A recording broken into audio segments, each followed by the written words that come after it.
Welcome to the Education, Career, and Beyond podcast. We've combined life experience with young adult drive and ambition. Are you just starting to college plan? Did you finish your education and wonder, now what?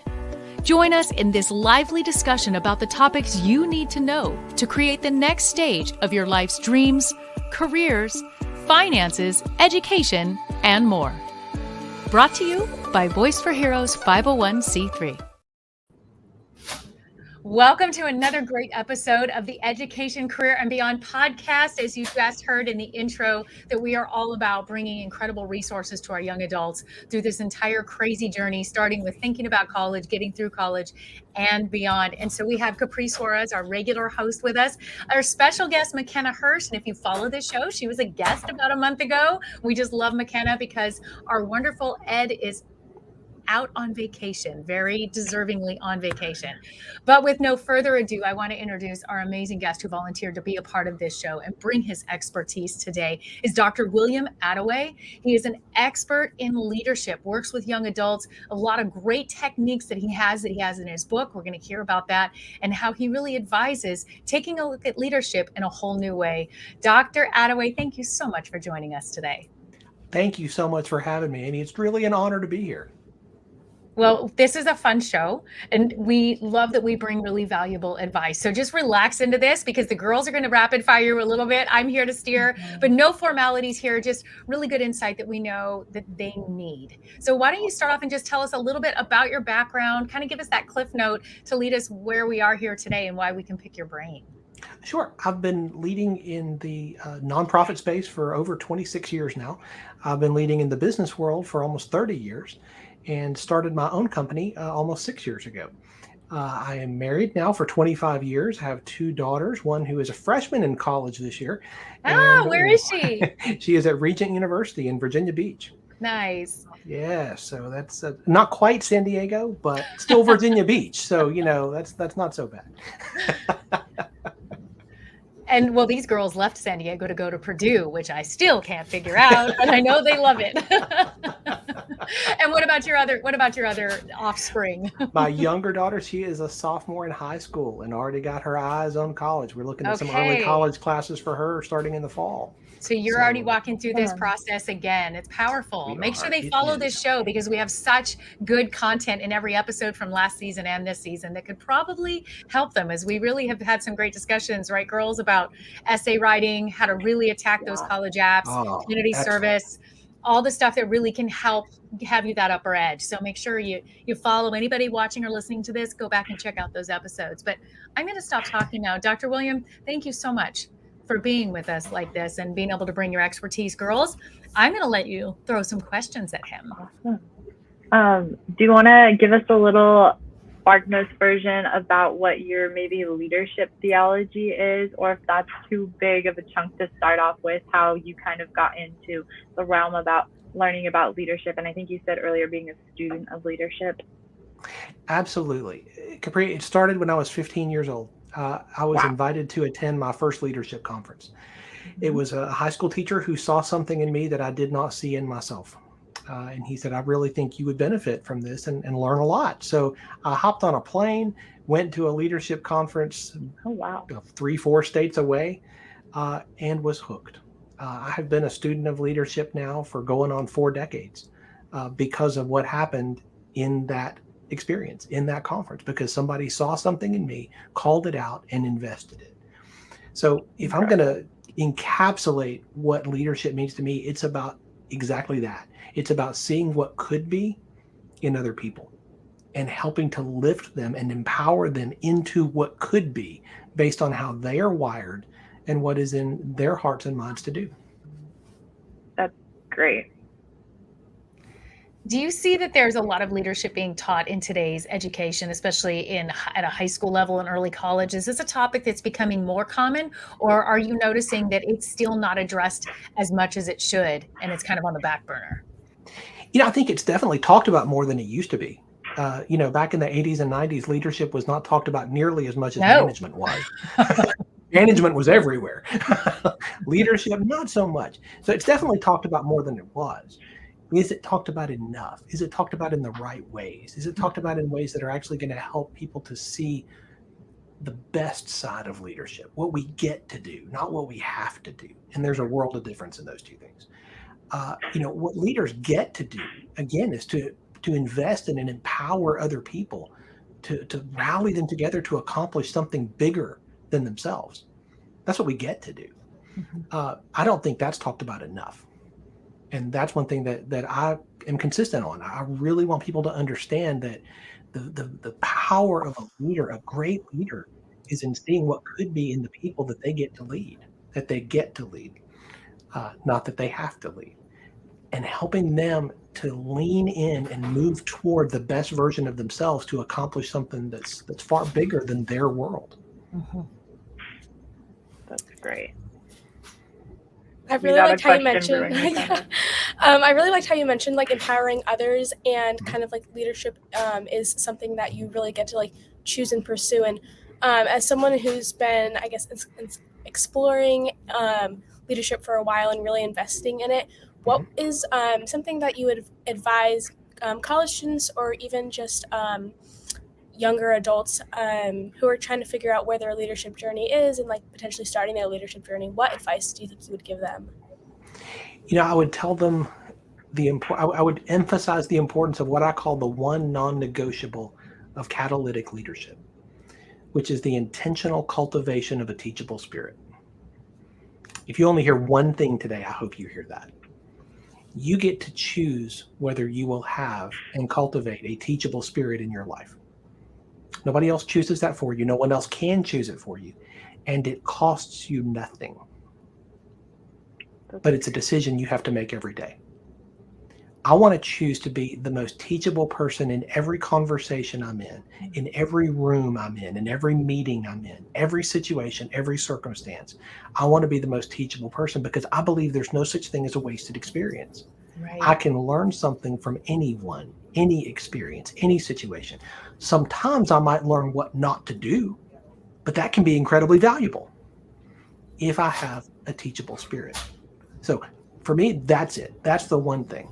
Like if you hear that, if you choose that, then you will be a perpetual student in every circumstance, no matter where you go. One of my favorite mentors that I have had the beautiful opportunity of working with for the last couple of years always teaches to be more interested than interesting. And I think that's right on point with what you're saying right there, is even in any situation that I'm more interested in what I can learn from this, what I can learn from you, what I can learn from this experience, good or bad, versus trying to say, here, look at me, I'm interesting. And I think you're right. That's a big strength of showing true leadership, is almost the humility in that. Yes, exactly. If you lead out with that humility, with that teachable spirit, not only will you be a student perpetually, not only will you benefit from that, but you will set yourself apart from so many of your peers, because that's not normal. Yeah. A lot of what you were just describing sounded a lot like me, or a lot like servant leadership to me. Would you mind going more into different leadership styles that you teach or know about, or that you think is important, anywhere about those? Absolutely. Servant leadership, the reason it sounds like servant leadership is because that's what I teach. I don't think there's any other kind. I'm with Patrick Lencioni on this one. We talk about it like there are other kinds of leadership. I'm not sure that's true. I think real, authentic leadership is servant leadership. We should call other things other things. Servant leadership is bearing in mind that we are there to serve those we lead. We are to be others centered in our approach. You asked earlier about my theology of leadership. My theology around servant leadership goes back to Jesus, actually.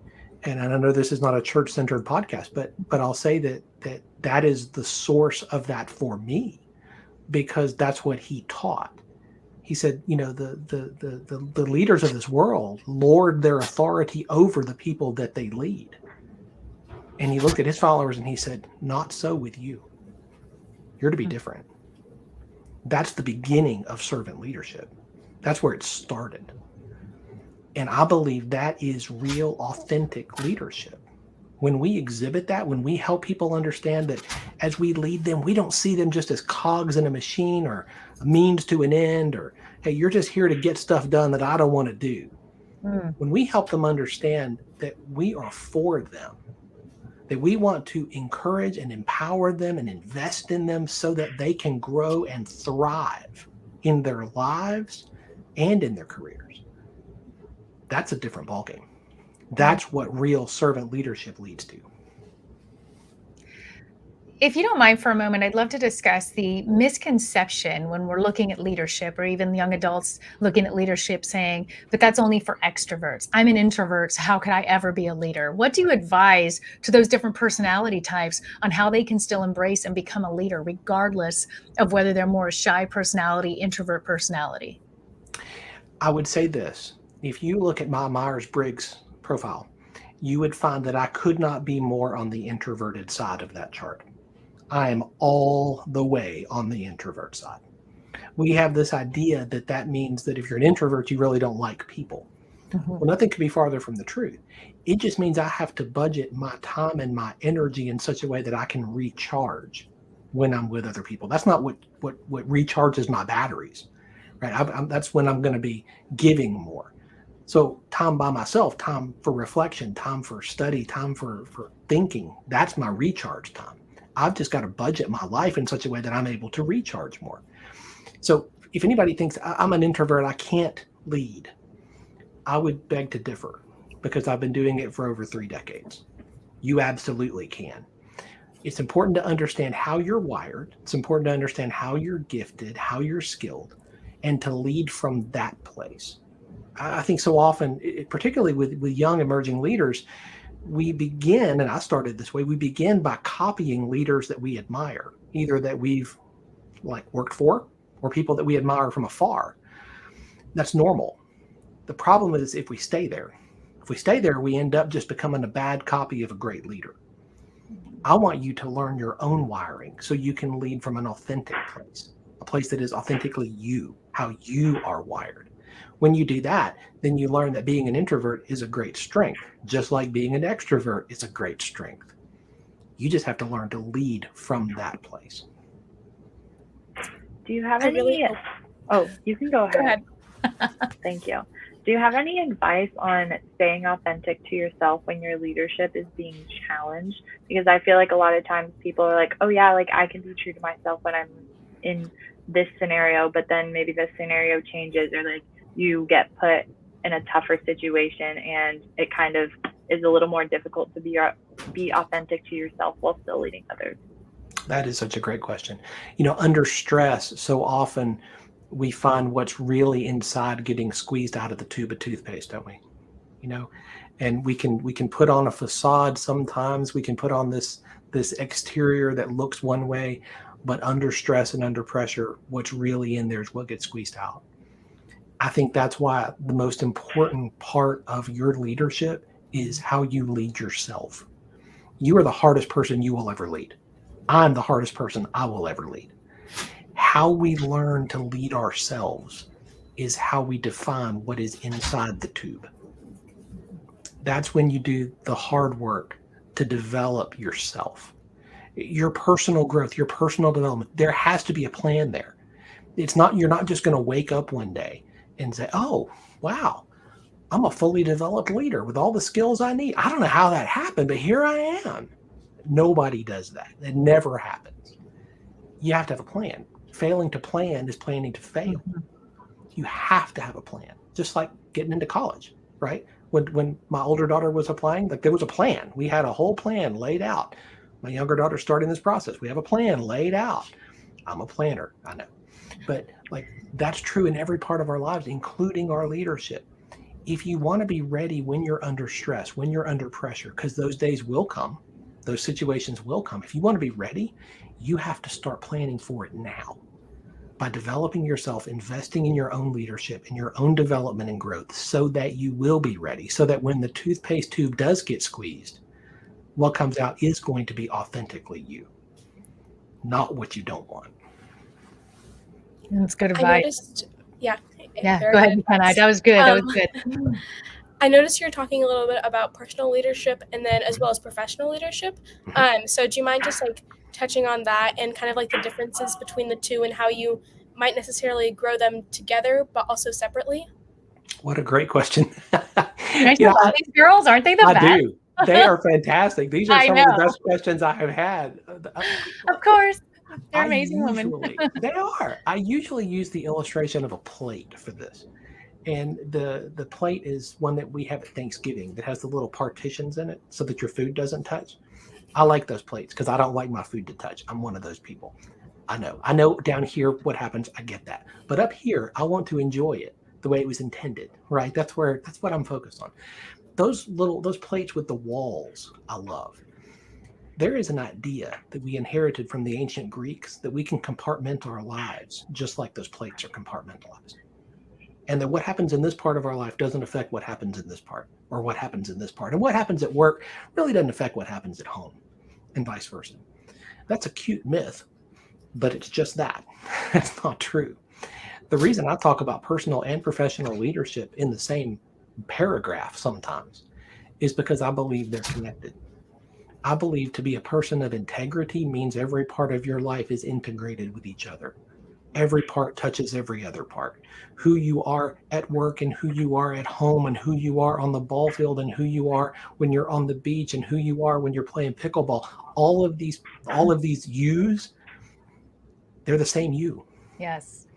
They're the same you. So being a person or a leader of integrity means that it's the same you all the way around. Yes. What you develop in one area is going to bleed over and affect every other area. So if you develop one area of your leadership, guess what? It's going to touch everything else. I always say that who I am when no one's looking needs to be the same as who I am when everyone's looking. So true. Because if not, it will come out. Right. It always does. Let's talk about your book a little bit and what are some of the key components that you put in there that are giving that best advice that you bring your best tips. The first chapter is the one we've already talked about, and that's the intentional cultivation of a teachable spirit. Mm-hmm. You have to get that right. It doesn't matter what else you apply if you don't get that one right, because that's the non-negotiable. If you walk into every day making that decision, and this is a decision I make every morning, I'm going to choose this for the day. I'm going to pre-decide before I'm in the moment, and that's important. I'm going to pre-decide I want to be teachable. I want to learn. I'm going to place myself in that posture today. That's a choice. It's a decision. And I would challenge every one of you to make it. That's one piece. Another key that I believe makes your leadership catalytic is learning your own wiring. We've touched on this a little bit about how you are wired, how you're designed. This is personality types, right? We talk about how, there's introverts, there's extroverts, there's so many different personality types. I use the DISC profile with a lot of my coaching clients. Mm-hmm. And the DISC profile is great because it helps to clarify what are some of your strengths, what are some of your weaknesses, what are areas where you need to be mindful, what are your blind spots. The problem with a blind spot is you can't see yours. Other people can, but you can't see your own. That's why I have found it so helpful for so many years to have a coach who helps me see what I can't see. Mm-hmm. You can't see the whole picture when you're in the frame. And I need somebody outside who's going to ask me questions that nobody else in my world is going to ask me, and who's going to hold me accountable to what I say I want and to what I say I'm going to do. That's the value of that person in my life. Now, discovering your wiring means that you are learning that for yourself. You're learning and increasing your self-awareness and your emotional intelligence around how you are wired. That means you're not going to pretend to be something that you're not. I'm not going to be an introvert pretending to be an extrovert because I think that's what's going to make me more successful. It's not. It's just going to make you less authentic. You have to understand how you're wired. Discovering your wiring is key to truly making your leadership catalytic, but it doesn't stop there. Learning the wiring of people who work for you, your direct reports, the people that you get to lead, like if you discover their wiring, guess what? That means you know how to lead them better. You know what their hopes, their dreams are so that you can equip them and empower them and invest in them to help them get there. Because guess what? They probably don't want to stay in the role they're in for the next 50 years. They might have hopes and dreams beyond that. Shocker. What if you, as their leader, chose to know what those were and ask and say, hey, how can I help you get there? Right. That's being catalytic. But it starts with discovering your wiring. You can't take anybody else where you haven't been. You discover your own wiring first, then you discover theirs, and then you lean into that. Wow. Awesome. Thank you. Capri, any last questions you have? Oh, I have plenty more. You always know I've got more questions. So in addition to your book, what are some other great books that you would recommend to young adults or teenagers who are looking to expand their knowledge on leadership? Ooh. That's a great question. Because I'm sure you've read plenty. Well, you can see I have a little bit of a book problem here. It's a little one. Little one. Hey, it's I not should a say problem. small. It's only a problem if, Yeah. so there's a couple that I'll give you. One, I think learning to ask the right questions is a leadership skill that we don't talk about enough. There's a great book called Great Leaders Ask Good Questions. It's by John Maxwell. Fantastic read. And it helps you to develop the skill of asking the right questions. That's one.